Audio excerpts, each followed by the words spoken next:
Jingle tunes। एक गांव में दो दोस्त रहते थे, गोपाल और किशोर। दोनों की अपनी अपनी गाय थी और वो गाय का दूध बेचकर अपनी गृहस्थी चलाते थे। गोपाल बहुत ही नेक और ईमानदार इंसान था।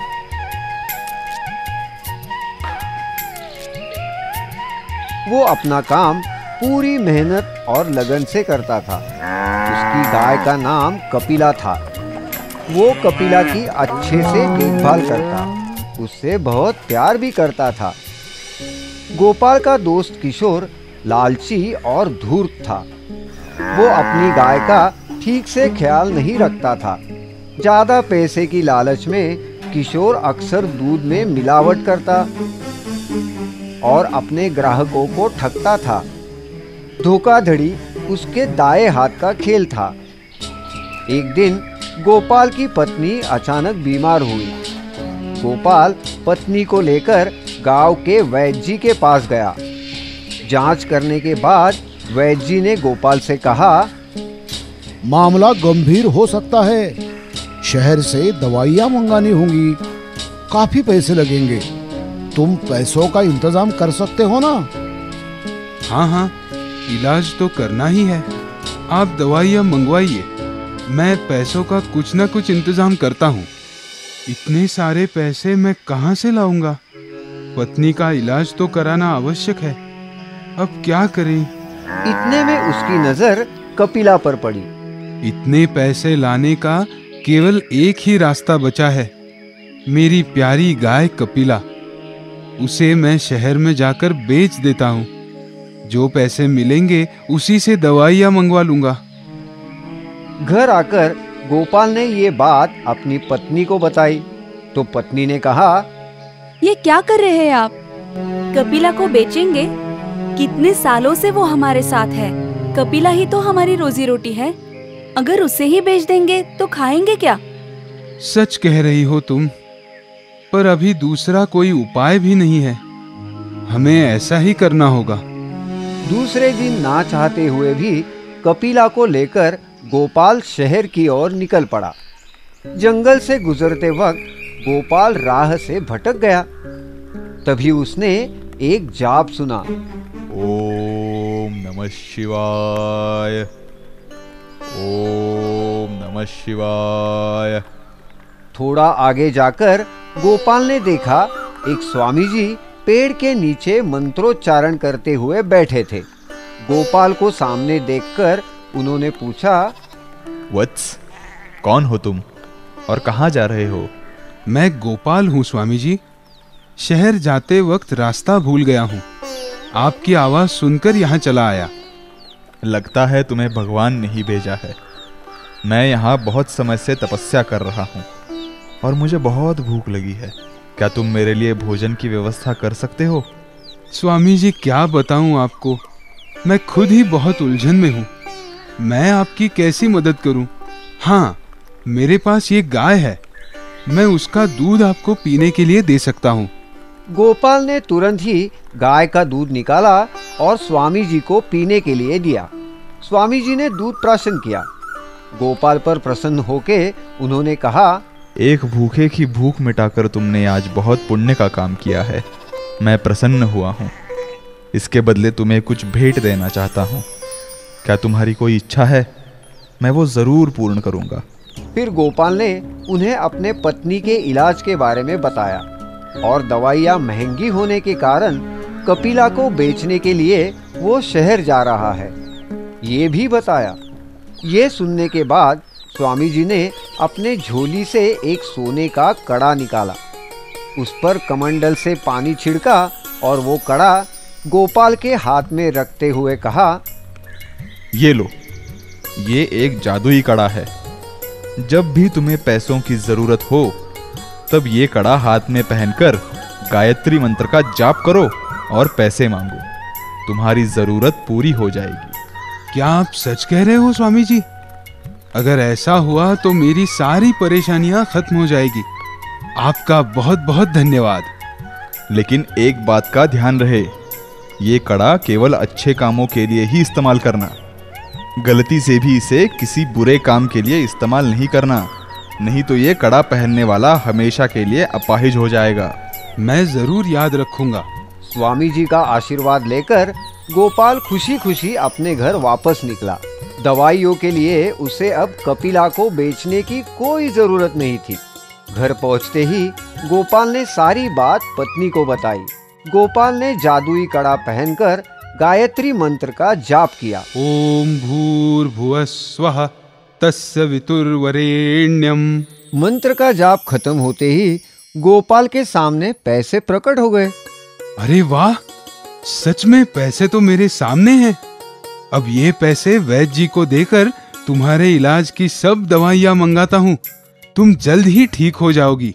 चलो, अच्छा हुआ मेरी कपिला बच गई। उसके बगैर मुझे चैन कहाँ आता। गोपाल ने वो पैसे वैद्य जी को दिए। उन्होंने शहर से तुरंत ही दवाइयाँ मंगवाई। दवाइयों को लेने के बाद गोपाल की पत्नी तंदुरुस्त हो गई। जब जब भी गोपाल को पैसे की जरूरत होती, वो जादुई कड़े से मांग लेता।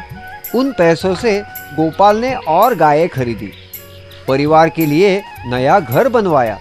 गोपाल ने हमेशा जादुई कड़े का उपयोग भले कामों के लिए ही किया। देखते ही देखते गोपाल की लोकप्रियता बढ़ने लगी। उधर किशोर गोपाल की तरक्की से जलता था। वो समझ ही नहीं पा रहा था कि गोपाल इतना अमीर कैसे हो रहा है। गोपाल के पास इतने पैसे कैसे आ गए? क्या राज है? पता करना पड़ेगा। दूसरे ही दिन किशोर गोपाल के घर गया। अरे आओ आओ किशोर, आज यहाँ कैसे? घर बहुत अच्छा बना लिया है गोपाल तुमने। आजकल तो ठाठ है तुम्हारे। क्या बात है? कोई खजाना मिल गया है क्या? बातों बातों में गोपाल ने जादुई कड़े की सारी बात किशोर को बता दी। क्या कह रहे हो गोपाल? तुम्हारे पास जादुई कड़ा है? तुम्हारे तो नसीब ही खुल गए। जादुई कड़े के बारे में सुनकर किशोर की नींद उड़ गई। सुबह शाम वो बस उस कड़े के बारे में ही सोचता। काश जादुई कड़ा मेरे पास होता। गोपाल को अब उस कड़े की क्या जरूरत है? बहुत पैसे कमा लिए उसने। अब मेरी बारी है पैसे कमाने की। उस रात जब गोपाल गहरी नींद में था, तब किशोर ने उसके हाथ से सोने का कड़ा चुपके से निकाल लिया। घर जाकर उसने जादुई कड़ा हाथ में पहना और मंत्र पढ़ते हुए पैसे मांगे। ओम भूर्भुवः स्वः तस्य वितुर्वरेण्यम भर्गो देवस्य धीमहि धियो यो न प्रचोदयात्। पैसे अपने सामने पाकर किशोर खुशी से पागल हो गया। मैं अमीर हो गया। अब किशोर रोज कड़े से पैसे मांगता। कुछ ही दिनों में उसने अपने लिए बहुत सारी नई चीजें खरीदी, जैसे कि घर, कपड़े, गाड़ी। अब किशोर शान से रहने लगा। मिले हुए पैसे का सही इस्तेमाल करने की बजाय वो फिजूल खर्ची में करने लगा, पैसे उड़ाने लगा। इधर जादुई कड़ा चोरी होने की वजह से गोपाल थोड़ा परेशान जरूर हुआ, लेकिन उसने खुद को समझाया। शायद मेरे नसीब में इतना ही लिखा था। कोई बात नहीं, कड़ा नहीं हुआ तो क्या हुआ? मेरे पास मेरी गायें हैं, घर है, मैं और मेहनत करूंगा। किशोर अब लोगों को ब्याज से पैसे देने लगा, बदले में दुगने पैसे वसूलने लगा। एक बार तो हद ही हो गई। एक बूढ़े अनपढ़ आदमी ने किशोर से कुछ पैसे उधार लिए थे। मैंने तुम्हारे पैसे लौटा दिए थे बेटा, मुझसे मेरी जमीन ना छीनो। मैं कुछ नहीं जानता। ये देखो, कागज पर तुम्हारा अंगूठा है कि नहीं है ना? तो आज से ये जमीन मेरी। चलो जाओ यहाँ से। किशोर ने धोखे से उसकी जमीन हड़प ली। ये तो निहायत बुरा काम था। जादुई कड़ा अपना काम करने से चूका नहीं। अचानक किशोर की तबीयत खराब होने लगी। उसका एक हाथ और एक पैर अपाहिज हो गया। अरे अरे, ये क्या हुआ? मेरे हाथ और पैर को क्या हुआ? मुझे बचाओ। बचाओ। जादुई कड़े का गलत उपयोग करने के कारण किशोर अपाहिज हो गया था। ढेर सारे पैसे होने के बावजूद किशोर का इलाज नहीं हो पाया। तो किशोर की पत्नी गोपाल से मिलने गई। उसने गोपाल को किशोर की तबीयत के बारे में बताया और ये भी बताया कि किशोर ने ही गोपाल का कड़ा चुराया था। अब गोपाल ने ये बात सुनी तो उसे बुरा लगा। वो झट से किशोर के घर गया और उसे पूछा, किशोर, वो कड़ा क्यों चुराया? अगर पैसे ही चाहिए थे तो मुझसे मांग लेते। और जरूर तुमने कोई गलत काम किया है, तभी तुम्हारी ये दशा हुई है। गोपाल को अपने दोस्त की ये हालत देखी नहीं गई। गोपाल जंगल में स्वामी जी से मिलने चला गया। उनसे मिलकर गोपाल ने अपने दोस्त किशोर के बारे में बताया। किशोर को क्षमा कर दीजिए स्वामी जी, उससे भूल हो गई और सजा भी मिल गई है। तुम बहुत ही नेक दिल इंसान हो गोपाल। मैं किशोर को ठीक तो कर सकता हूँ, मगर जादुई कड़े को नहीं। अब वो किसी काम का नहीं। ऐसा कहकर स्वामी जी ने अपने कमंडल से थोड़ा पानी निकाला और गोपाल को दिया। उन्होंने कहा, इस पानी पर मैंने मंत्र डाला है, इसे जाकर किशोर पर छिड़को, वो तुरंत ठीक हो जाएगा। आपका बहुत धन्यवाद स्वामी जी, आप बड़े दयालु हैं। गोपाल वो पानी लेकर किशोर के घर पहुंचा। जैसे ही उसने किशोर पर स्वामी जी ने दिया हुआ पानी छिड़का, किशोर ठीक होने लगा। जल्दी ही उसके हाथ पैर पूर्ववत हो गए। किशोर ने गोपाल के पैर पकड़ लिए। मुझे माफ कर दो गोपाल, मैं तुम्हारा अपराधी हूँ। आज केवल तुम्हारी वजह से मैं दोबारा चल फिर सकता हूँ। तुम्हारा यह एहसान मैं कभी नहीं भूलूंगा। एक दोस्त ही दूसरे दोस्त के काम आता है। मुझे सबसे ज्यादा खुशी इस बात की है कि तुम अब बिल्कुल ठीक हो गए हो। हम आपके लिए हमेशा नई कहानियाँ और नए गाने लेकर आते रहेंगे। तब तक आप गाते और देखते रहिए जिंगल टूस जिंगल टूस जिंगल टूस।